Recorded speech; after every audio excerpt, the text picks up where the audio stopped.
right, folks, welcome back to the booth. Magic players, you have 50 minutes in the round. You may begin.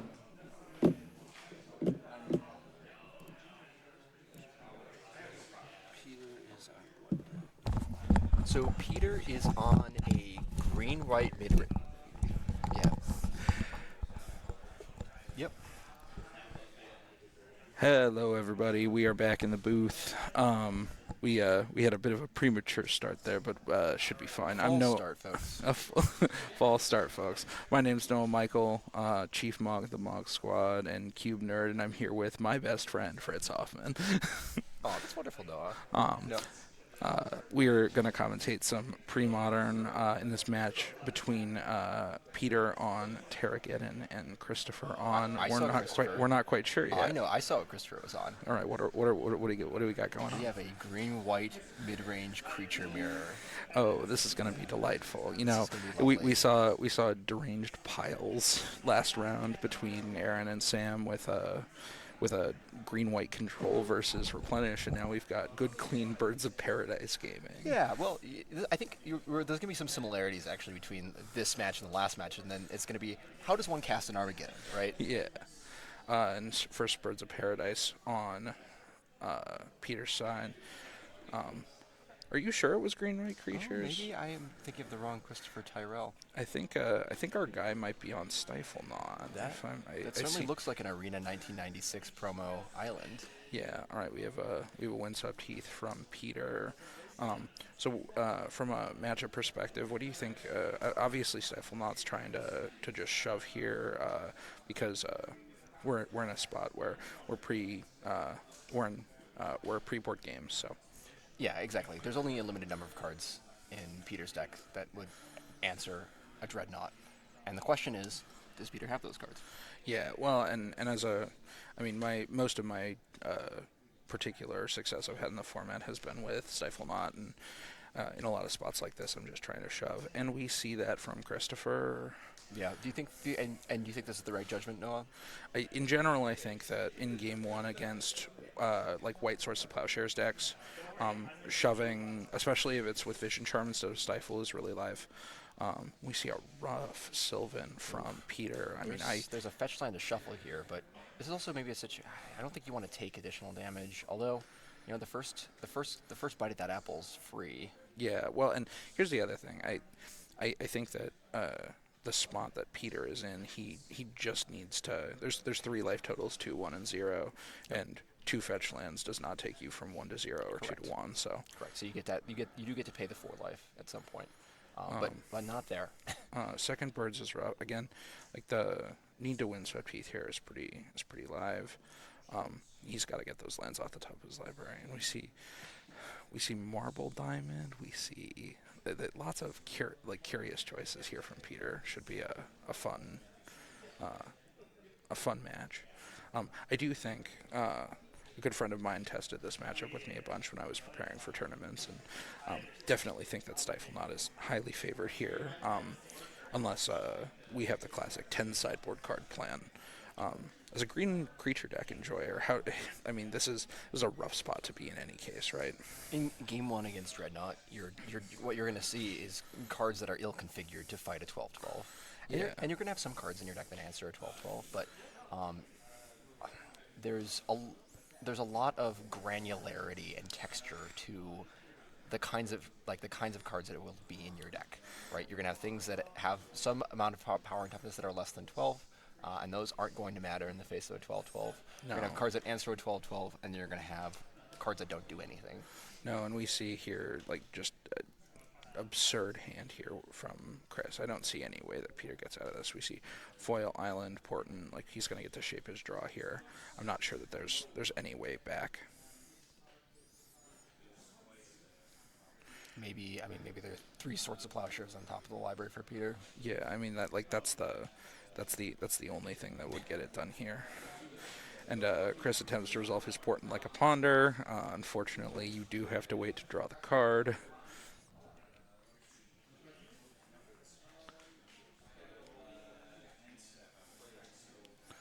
Island. All right, let's see what is off the top for Peter off the Sylvan. We see Arrogant that's and Plowshares, wild. Plowshares. That's about the top of what you might want. You know, Yeah. that's like top of the range in terms of. That's exactly what he needed. So This goes back to the whole question about uh, this Terragon deck.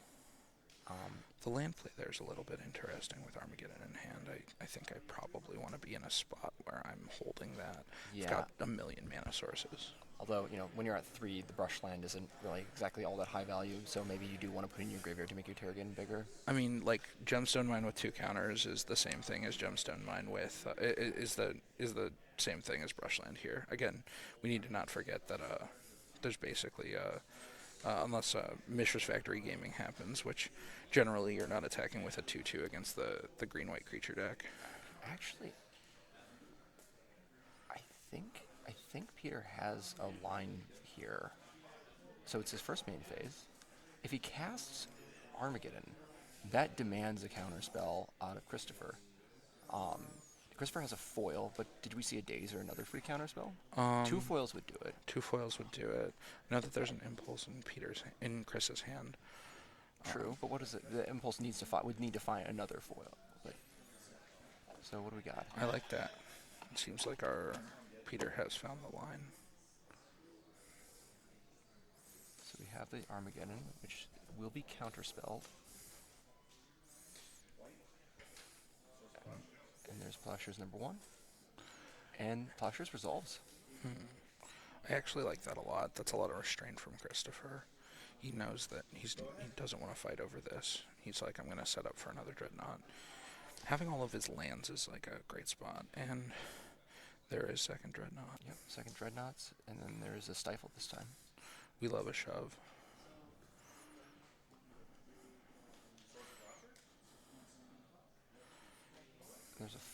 There's the foil that we were talking about. Yeah. No.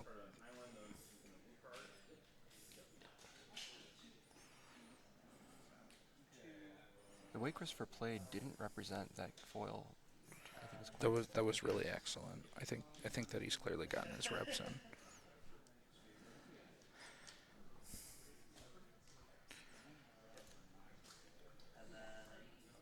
With Dreadnought being kind of like the breakout deck of the blue Dreadnought deck being the deck of the last year, I think that and a Baloth. I don't think this unfortunately gets there. I think it's all over. This is face up. Yep.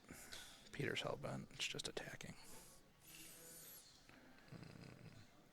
Yeah, we're not playing with stack damage, and also, you know, stack damage doesn't affect the way that trample damage is assigned. Yeah. So. Yeah, I think it's all over here.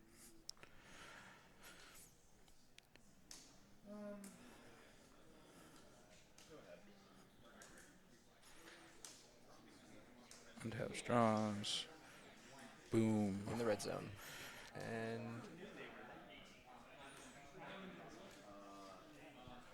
seeing what looks like a quad block. We may need to take a judge call because the damage does not go on the stack. Yeah. Fritz Hoffman, who is also the judge, one of the half of the judge staff for this event, may need to get up here for a second. Yeah. All right, and they resolved it themselves. All right. And that is it for Game 1, taken by Dreadnought by Chris Tyrell. All right, let's see what the sideboard's got. I see Naturalize. Unfortunately, we're missing one of the deck lists here, so we're not quite sure what's going on here. I see the breakout banger of the last couple months, Essence Flare from Chris' sideboard.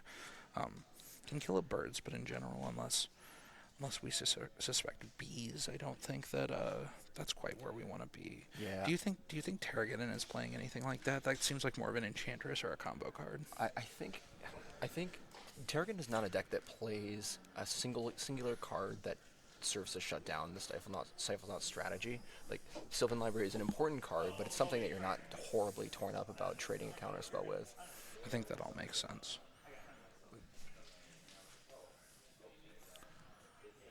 Let's see. The Toppy's definitely staying in. There's a Disenchant. at least from the Stifle Knot side, like the cards I like, and I think the matchup is really, really, really solid, especially because we didn't see like, I mean, we're calling this deck Terragon, but this is really just like a green-white Maverick style deck. Like I didn't see Mox Diamonds or Weathered Wayfarers here. I do see Marble Diamond though. Yeah, it's quite the choice. I think that this is unfortunately Dreadnought's matchup to lose. I don't see a spot where this green-white deck is positioned in a way. I mean, That said, there's before, draws. We've heard before the 3/1/1s theory of winning against Dreadnought. Yeah, This deck doesn't really deploy that many 1/1s. no, Birds of Paradise does not get in the way that you sometimes need to. Although, green and white are the colors that have access to the highest density of cards that can answer a Dreadnought. So, if you can board into enough disruption to match the counter spells that the Dreadnought deck plays, and you catch them with a bad draw, you can answer a Dreadnought and then, get there with your medium-sized creatures. One of the cards in Peter's deck, there's a old-time classic, Blastoderm, which has the capacity to take Christopher from 15 to 0. That certainly does take someone from 15 to 0. I'm pretty low on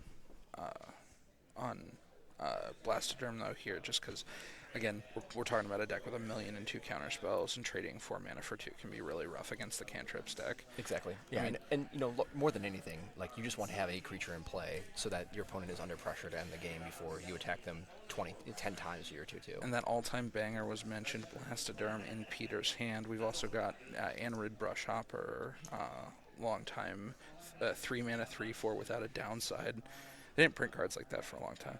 Looks like Peter took a mull.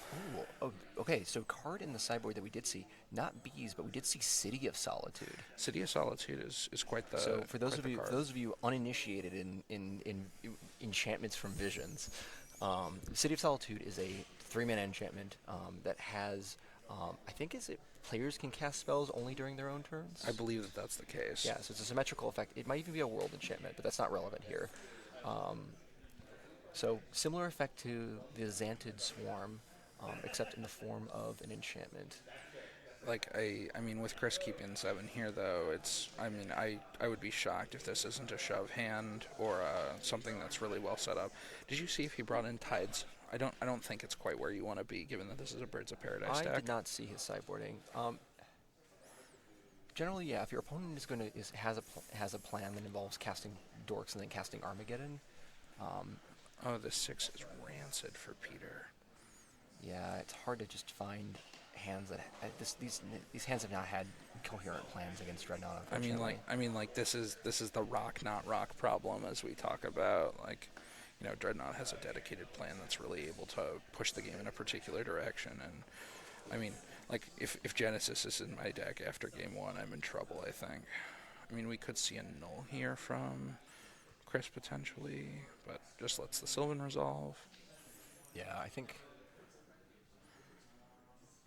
Also, again, I'm not as well versed in the mulligan decisions in Dreadnought, but honestly, if you have a hand that has any amount of card selection spells, you're just going to keep 7s with Dreadnought in a lot of cases. My guy Peter goes from two Dreadnought hits to 1 with taking 8 off of Sylvan. I mean, this is clearly a rough spot though, where he just needs to recoup card advantage from having to take a mulligan. Unfortunately, Genesis and Ravenous Baloth barely have text in this matchup.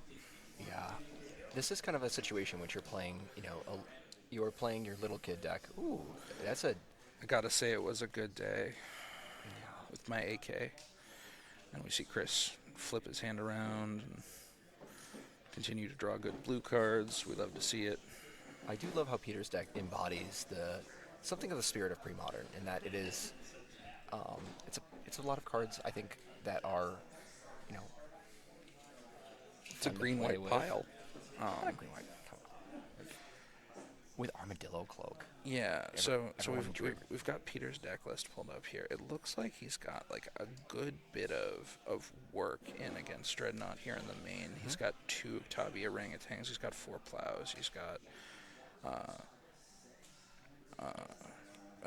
lots of like big creatures, but unfortunately, as we mentioned before, they're not gonna get in too well here. I mean, there's two copies of Armadillo Cloak main. There's an opportunity there to potentially race a Dreadnought. Yeah, Blastoderm can race a Dreadnought with a cloak on it, or no, not a Blastoderm, but Ravenous Baloth. A Baloth can. Yep. Or Brush Hopper could maybe do it in certain situations. Yeah, not your favorite place to be if you're putting cloak on your blinky creature, but here we are.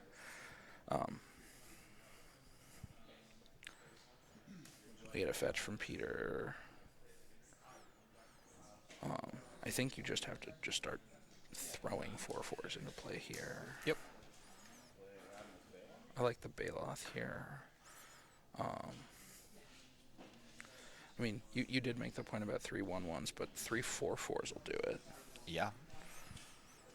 Coming or going, attacking or blocking. Noting also that And Chris's hand is kind of stacked, though. He's got like a couple Vision Charms. He's got a Gush, some additional card selection. Decides to let Baloth resolve. depending on the texture of Christopher's hand, that could come back to bite him. Mr. Waddledee plays in the chat. You know, I also want to see a stifled Armadillo Cloak trigger. What is this? Oh, that's a proxy shrimp. That is a lobster, mind you.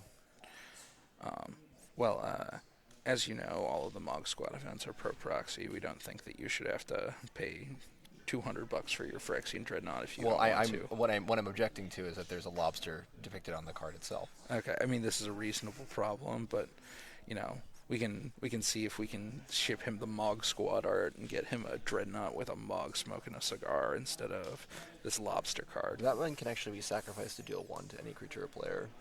Oh, okay, yeah, that'd be indeed that. Yeah, we can't shove those two cards together. I don't think I'm ever putting Mogg Fanatic and Dreadnought in the same deck, though, Mr. Hoffman. That's quite a challenge. All right, we see a fetch. And this game is kind of anemic at this point. I mean, the question is going to become, can Peter deploy 4/4s and 5/5s fast enough to race this Dreadnought? But unfortunately, taking 8 off of the Sylvan is really looking to bite Peter here in the ass. Yeah, when you're below one Dreadnought hit, it becomes really hard to be in a situation where your creatures can attack. That is one of the strategies against Dreadnought too. Is once your opponent is low and they have a Dreadnought, you can put them in situations where they can't attack you, because you can absorb the hit and then swing back for lethal. Yeah. But given that Peter's taken 8 off the Sylvan already, we're never going to be in that state. Yeah, it was really. Well, actually, we forget Ravenous Baloth's activated ability here too. Does provide some life gain here, but I'm pretty skeptical here. Are we gonna see a Gush from Chris to try and pull foil? I've seen crazier things. I mean, that seems like a very life play. I think it's a good place a good time to Gush. Yeah, and we see Chris take that.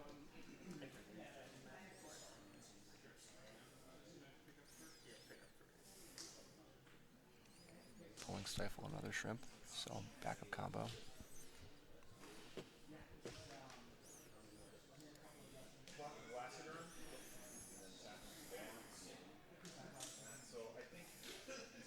So Peter will take 3. Or no, sorry, we'll take 5. So 7. Yeah, 3. Yep. Looks like Chris's second shrimp here.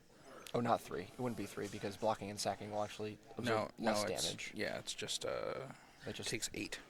Yeah, it takes 8. Block with a Blastoderm. But he sacrificed it before damage. It still tramples through for the full 12. Correct. Yeah, but net take 8. But net take 8. Yeah, as opposed to net take 7 if you allow the blocks to go through. Second Baloth. I mean, like, there's 24 trample over here on the board. Unless Peter's got a plow, and Chris has nothing. I think there's a sideboard card that Peter could deploy here. Well, all right, and that is the game. Well, that was No seeds of innocence that game. Yeah, no, that was Oh, man. that was a bit of a blowout from the Dreadnought side. Yeah, that's Um, sometimes just what you see with the Blue Dreadnought deck. Continues to demonstrate itself as one of the pillars of the format. And unfortunately, that's one of the first 2 questions your brew has to answer if you want to play a green creature deck. Many You decks gotta can't ask, answer that question. Can I beat Dreadnought? And if you can't beat Dreadnought, can you beat Enchantress? The answer to both of those questions is no. Maybe you have to go back to the drawing board. Yeah. Well, we got 30 more minutes left in the match. I think we're gonna see if we can find a backup match that's part way. So I'm gonna get up for a second, pass things off to Willie Hurst here with Fritz in the booth while I try to direct someone. All right. Switch them around. Yep. Or do we have to switch around? Yep. No. All right, we're back anyway. Don't worry. Hey guys, myself and Fritz Hoffman back in here. Why is it doing that? That's annoying. Anywho, so Fritz, what did you think of our last match? Last match was a little. It was. Let's see. It was exemplary of the kinds of games that Dreadnought can have against some of the fair creature decks, in which a Dreadnought gets deployed. There's a couple counter spells to back it up. There isn't enough relevant interaction in the other player's hand. They have some amount of board presence, but it doesn't match a Dreadnought, and the game ends in very short order. That's part of what you sign up for when you play pre-modern. Absolutely. But in this matchup, we are in game 2. I believe Justin Hagen is up a game here against Mary Hansen. Justin Hagen on Blue-Green Madness. This is actually a survival-less madness. He took second place at our last event in October, so he was our second place finisher. Not 100% sure what Mary is on right at the moment, but It might be Iggy Pop. I saw a gemstone mine, and some blue cards. okay. Is on Storm. Mary is on Storm, so like Iggy Pop. I just saw lines. All right. All right. We're gonna assume that Mary is on Iggy Pop. I'm gonna call it Iggy Pop. Here we go. So, as mentioned earlier, we are entering game 2. Justin is up a game. Yep. So for my money's worth, chat, I think Blue Green Madness is in a crazy awesome place in pre-modern right now. Just any variety. So hey, this is round number 2, Kevin. My voice is a little low because we are both talking relatively quietly because we are near the feature match table. Voice should be getting better. Let me know if you can hear me a little bit better. Yep. Yeah. Let us know. Robin. Let us know how the levels feel. Absolutely. But Blue Green Madness versus Iggy Pop. Yeah, I was saying Madness would be a tier 1 deck if Breeding Pool or Misty Rain First was in the format. Yeah. 100%. 100%. Yeah. Ally versus enemy is a huge. There's a massive gulf in the quality of mana. Oh, that's a beautiful turn 1 careful study. Yeah. And talk about more about the positioning of Blue Green Madness. Is it because it's a deck that presents both a creature threat, but also has a good suite of disruption, and in particular has a 1 mana counterspell in Circular Logic. Exactly. Still have audio issues. Am I still having audio issues? Hey, Kevin, I tried to resolve that. Let me know how I sound. Or not Kevin, Robin, sorry. I don't know why. Change your name to Robin on there. Let me know how I sound now. Star of Dances with Wolves. Mm-hmm. Robin Lund. Absolutely. Careful study. The beatdown is real coming in now. Them lizards be... Clock. And Will, did you just see what resolved there? That's compost. We resolved a compost. folks. Whenever a black card is put into an opponent's graveyard from anywhere, draw a card. So what we're going to see is, oh, you're resolving intuition? Okay, we'll bin those black cards. I'll draw 2 cards. And some of those cards are going to be counterspells. What's going to happen here is that Justin is going to go way up on cards as Mary tries to take meaningful game actions involving black cards. Yes. And I think we know how that might turn out. But, I mean, any day where you just get to... So for those of you just joining as well, this is game 2. Justin is up a game. Yep. So... Pumping the Root Wallow, just going for clock. Just get it in. Smack him with the lizard. Let's go. I mean, I, for one, have never personally been smacked with a real live lizard, but plenty of root wallers have smacked me in the face. Always an interesting feeling. Though, for the Storm players' part, Yep. they can come out of nowhere and just mollywop you. Exactly. And we see an opt into an LED here. So a lot of mana sources available this turn. And Justin has represented shields down, tapping out, did not make a third line drop. I'm not 100% sure Justin knows what he's playing against.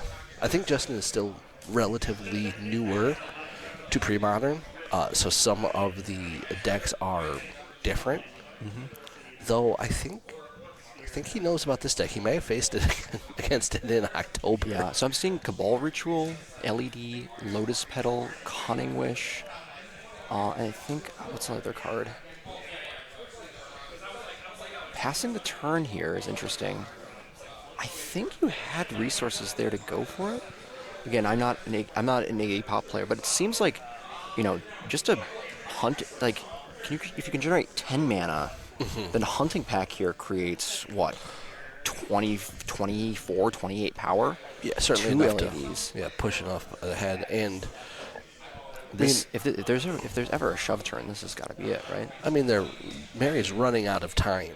What is? Oh, sorry. So Lion's Eye Diamond 1. LED. And it's the Vintage Masters printing. And a second one. Number 2. All right. It's got to be here. Yep, so Storm Count is 2. All right, maths time, people. Maths time. Storm Count is 3 with a Lotus Petal. Tremendous amount of mana available. Rut Rose. And we're gonna see Cabal Ritual. And then how many cards? It's 2 cards in graveyard, so only a Dark Ritual here, basically. Yeah. An interesting question on timing. I cast Cabal Ritual in response, sack all my stuff. Does it check threshold upon resolution? It does check for threshold. Okay. on a I could not resolution. remember. Yep. Although second LE gets a little awkward because of, because of the way the LED is. Yeah. That it, activate only as an instant. Yeah. But what we will see here is, I don't see what the other card in hand is, but casting this Cunning Wish which is in hand, which allows Mary to grab a card from their sideboard. And with that, So I feel like the hunting packs are usually in the sideboard. So I feel like it's cast Cunning Wish in response, sack our LEDs. Yep. Get a bunch of freaking furry animals. Yep. Yeah. Beasts galore.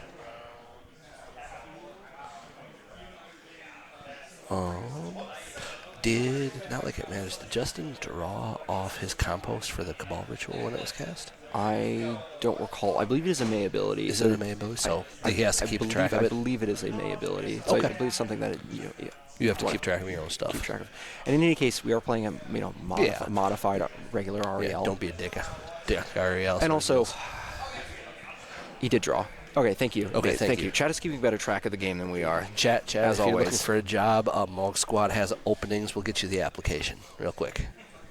It's only because we want to eat pizza and drink and Getting watch. Orum's Chant. What is the other card in hand? I'm not. Yes, sir. Hi, I don't have the Can I report my match results? Absolutely. What's your name? Jamal Kamistra. Okay. I was at table 11. Okay. I won 2-1. 2-1. Thank you, sir. Thank you. So we're having Orum's Chant being cast. I'm just going to stop Justin from casting any spells, which he was absolutely raring to do. Was the last card Ill-Gotten Gains? If that's the case, then this all kind of makes sense, right? Since it shuts off, right? It shuts off all the potential levers of interaction. If there's a daze, if there's a foil in the deck, that all makes sense. So on the stack, sacrificing the 2 Lion's Eye Diamonds to create, I think, probably blue and black mana. And then both players are going to discard their hands and then get back 3 cards from their graveyard. Absolutely. So that's going to be some amount of mana, and then probably that it can't be that Cunning Wish. Oh, that's interesting. What did we get? I'm fixing some things behind the scenes, so Fritz has got it down. Interesting. So there really is. Mary's got to figure out something to do with this mana. And with Mary at 7, it's 6. Yeah, being at 6. Let's see. So yeah, like opt, slight,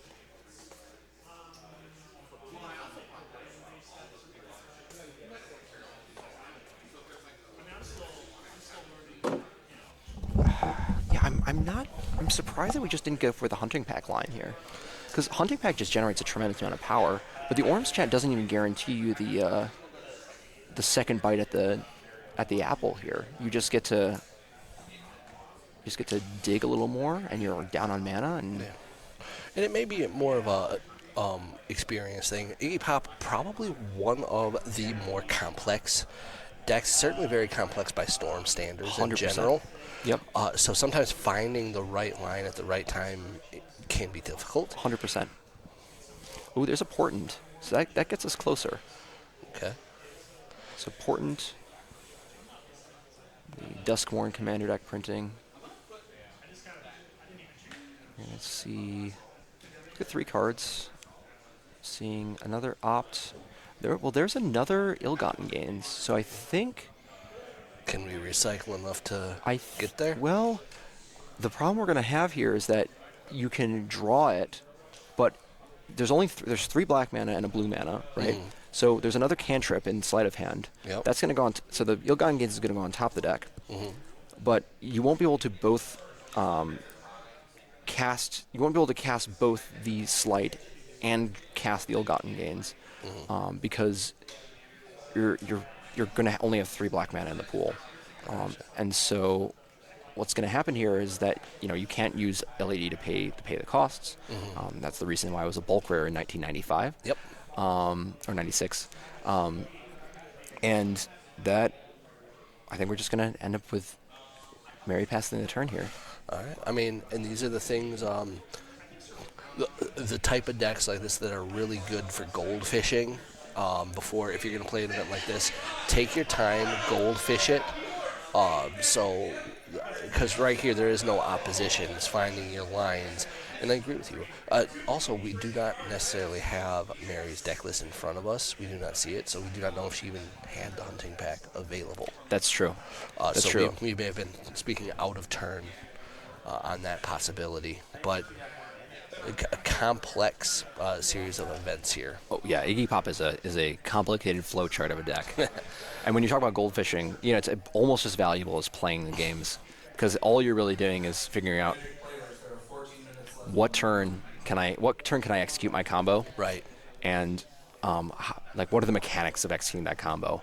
The expectation is that your opponent's not going to have meaningful interaction on your turn, and so you're just playing through the scenarios that are face up on the table. Maybe you play around with when your opponent might be representing something like, I don't know, a disenchant on an LED at an inopportune time, or but ultimately these things come out during gameplay, and it's just more about finding what are the general lines. You develop your heuristics from there, and that's learning combo decks. It is. So we did end up passing the turn. Rootwall is continuing to Rootwalla themselves at face, getting real comfortable.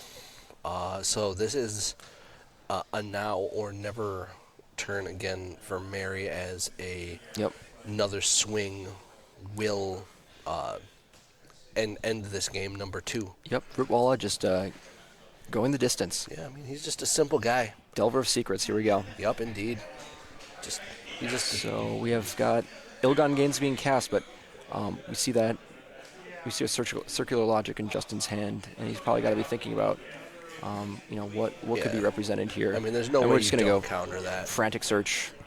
Frantic search to discard it, and yeah. Yep, and then triggered ability off. We have this, and what else? Discarding Careful Study, Circular Logic. Madness Trigger is going to go on the stack. With the lands you've untapped from Frantic Search, you're able to pay that cost when the triggered ability resolves. So that's going to counter that Ill-Gotten Gains. Oh, wait, how many cards are in the graveyard? Oh, it's only 2. And there's And days. the days. Ooh. Oof. It seems like Mary didn't need to pay. Oh, was there 3 cards in the graveyard? I don't remember how many cards there were in the graveyard. I cannot remember as well. Regardless, I think this will either count. No, it was 5. It was 5 in graveyard. 5. Okay. Yeah, because you see the arrogant worm as well. That was discarded on the previous turn. So yeah, this days is actually gonna. Are we fetching? Oh no, just looking in the graveyard. Yeah. Is this? I think they're having the same questions that we are having. Yeah, what's happening with this days? I'm not sure. Is ill-gotten gains resolving?